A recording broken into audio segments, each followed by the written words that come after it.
Now, stage hypnosis is when you get people who really want to be actors. And you get them to do things that they normally wouldn't do. Forget the number 6, dance like a chicken. Anyone here want to dance like a chicken? But I don't do stage hypnosis. I do clinical hypnosis for people with real life problems. The number of people who can be hypnotized through stage hypnosis is 1/100%. And the way in which a stage hypnotist tests that, before the process, they have people stretch out their arms. And they say in one arm there's a helium balloon, and in the next arm there's a rock. So most people will do this. They look for the people who do this. In clinical hypnosis, 100% of the time, everyone will be put into a state of hypnosis. Not maybe, not will try, but always. So let's discuss, first of all, what is hypnosis? Hypnosis is the process. There's so many definitions, but I'm going to try to make it simple.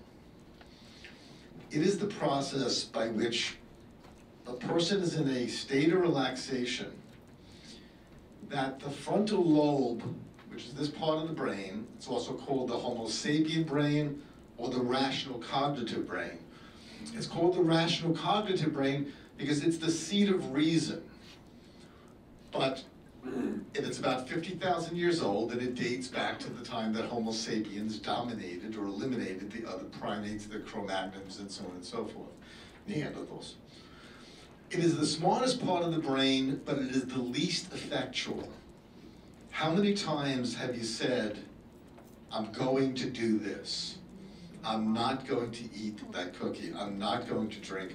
I'm going to be nice to the person who I despise. Okay, I'm going to put on a happy face. I'm not going to scream at my husband. You take a look at him, he aggravates you. Okay. So the rational mind, as much as it knows everything, it doesn't have the ability to execute what it knows. The next part of the brain is the larger one in the middle of the head. It's called the mammal brain. Now, it's called the mammal brain because every animal has it. It's about 60 million years old, and it's responsible for the range of emotions.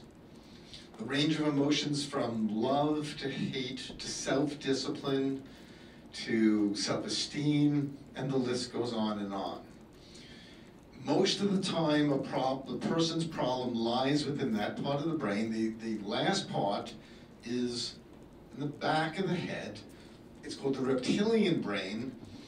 It's about 200 million years old. It's called the reptilian brain. Take a guess why. Because it's the most primitive, and even reptiles have it.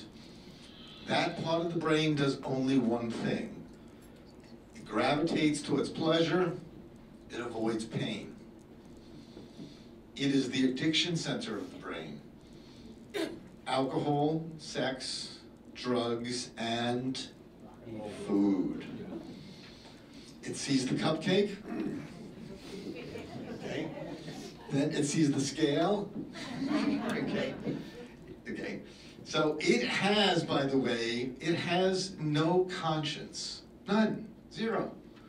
When a baby cries at 6 months old, how many of your children have said, Mommy's sleeping, let her have rest? Raise your hands, because if you do, we have psychiatric medication in the back. Or when the baby has to eliminate waste, how many say, Dad works hard, Pampers are expensive, I'm just holding it in? No. The reptilian brain doesn't care.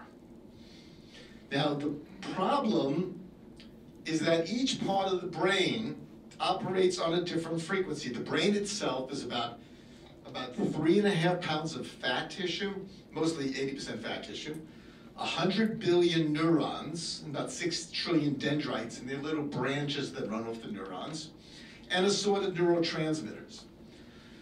But each part of the brain doesn't agree with one another.